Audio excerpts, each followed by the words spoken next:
What Biden's been doing this week is trying to, and I've heard you talk about this, he is getting smart. He's starting to realize, running on Bidenomics, talking about how we've secured the border, which is what his team has been saying as well, from Kamala to Mayorkas, isn't working. So we're going to have to do something else. And what he's doing now, I think, in part at least, is smart. I don't know about January 6th. I share your skepticism about the people believing. I think they're ready to move on. But Trump's a demon. You know, there's a certain segment of the independent base that's going to go, yeah, he was a lot of drama. Guys, he was a hassle. He does a lot of stuff I don't like. So Biden's starting to get it, maybe in part because Obama visited him this weekend and apparently said, I don't like the way the campaign's going. You have to run it in a different way and from a different place. And we'll get to what Michelle is saying. But here's the other thing he did it on Monday. He's stoking the racial fire. Oh, the Democrats love this trick. It's their very, very favorite one. It's delivered for them time and time again. So he goes to give this speech, and it's at the site, the Emmanuel Church, where this disgusting shooter shot up a bunch of parishioners who took him in and were good to him, tried to take care of him, and he murdered them in cold blood. It was 2015. Barack Obama eulogized one of the dead. And he decided to go back there to speak about politics in our country yesterday. And he gets up there and now, by the way, it was a mixed crowd, race-wise. But he talks to them as if it's an entirely black crowd and trying to message to them that Trump hates them. Trump is the one who would be a problem for them. Here's the message in part in SOT 1. In their world, these Americans, including you, don't count. But that's not the real world. That's not democracy. That's not America. In America, we all count. In America, we witness to serve all those who, in fact, participate. And losers are taught to concede when they lose. And he's a loser. You don't count. I mean, to me, it's a clear pander to the black vote, which Newsweek and Bloomberg, but Newsweek reporting, right now Trump is poised to win more black votes than any Republican in U.S. history. And there's a reason for that. And the first thing is that Joe Biden only becomes animated and he comes to life out of his somnolent state when he's attacking MAGA people. He doesn't do that about Iran. He doesn't get that angry at Hamas or Hezbollah. He doesn't even get mad at Putin or the Chinese. It's only the MAGA people that get him. His eyes tighten up. He gets angry. He starts grimacing. He starts yelling and screaming. He almost has moments of clarity. He's so animated. And that's very strange that he does that. He hates half the country. He just viscerally dislikes them. The second thing is that, again, it's projection. This is that we have never had a president that has such a history of racist and indiscreet statements as Joe Biden. Since he's been president, he's called, at least on 2 occasions, African-American subordinates boy. He's called them boy. And then he came in on the campaign trail saying to two journalists, one a podcaster, you ain't black. And the other person, he said, you're a junkie. And then he gave that racist corn pop yarn. During the 2008 campaign, he said that Barack Obama was the first president who was black, a major black candidate who was articulate. And he said he was the first one who was clean. He praised James O. Eastman, Herman Talmadge, all of these people with the segregationist, Robert Byrd. He said they were great people because they never called me boy. They always said son. He said the most ridiculous thing. He got in front of a group of very accomplished professionals.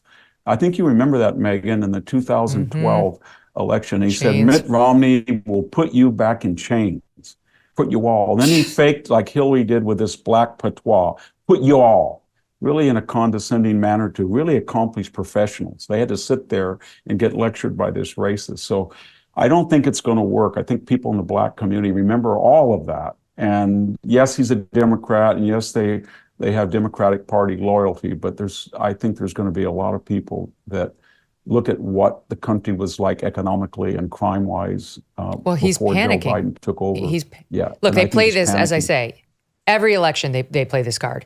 But we're going to hear a lot about it over the next year because it's one of the only things left available to him, at least in his mind. And you mentioned James Clyburn. He gave it up. He's from South Carolina. He's the one who helped Biden win South Carolina and thus the presidency. And he gave it up on CNN's State of the Union on Sunday when asked about the black vote. Take a listen to this in Top 5. How worried are you about black voters showing up for President Biden in November? Well, I'm not worried. I'm very concerned. And I have sat down with President Biden and I've told him what my concerns are. I have no problem with the Biden administration and what it has done. My problem is that we have not been able to break through that MAGA wall in order to get to people exactly what this president has done. Okay. Not worried, but very concerned. And the subtext of his worry is, A, that for all the criticisms of Donald Trump, he created kind of a nationalist populist party that is starting for the first time to transcend race. And it's a party of the lower, middle, and upper middle class. And he demolished the stereotype that everybody was a Mitt Romney out on the golf course, even though he himself was a billionaire and loves golf. But he was able to pull it off, that it's a populist movement, and that had class appeal to people of all different races. And that's one thing. And the second thing is that he understands that while Barack Obama, maybe even Hillary Clinton, can go into a black church and adopt a black dialect and be accepted and feel sincere, I don't think Joe Biden can do it. Not just because he's cognitively challenged, but because he has a record of being insensitive on racial matters, and people know that. And so he comes off artificial, he comes off phony, he comes off mean-spirited. And even people, when he's trying to be pander to you, when you look at his face and you see his animation, you remember what he said, he can't pull it off in the way that other Democratic politicals could. And so I think he's in a doom loop. The more that he tries to pander to these groups, the more insincere and artificial he seems. Okay, can I show you, speaking of pandering, listen to SOT 2 at the same event. I'm determined to continue to deliver unequal justice under the law. I made a commitment to you to nominate the first black woman, and Jim's already talked about it, on the Supreme Court. And by the way, she's smarter than the rest of these guys. Her name is Ketanji Brown Jackson. Oh my God, Victor. I'm humiliated for her. You know, this is not what you want. I would die if somebody was like, Megyn Kelly, you know, one of the first news anchors to X, and, you know, she did it better than all the guys. Stop it. That's insulting. Don't make that comparison. And the last time he did this, of course, he announced right after George Floyd's death, he wanted to pander and exploit that. So he said he's going to have the first black woman vice president. And before he cleared that with anybody, they looked around, and there wasn't a lot of accomplished politicos in the Senate or governorships that qualified. He looked at Stacey Abrams, and he thought, wow, she's an election denialist. I can't pick her. And then we ended up with Kamala Harris, who hadn't been properly vetted. And so it never works when you announce that somebody's gender or race or the primary qualification why they get that job, because then that's not the end of it.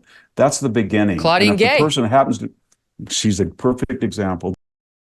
Negative dings on credit reports happen to all sorts of people from all socioeconomic backgrounds.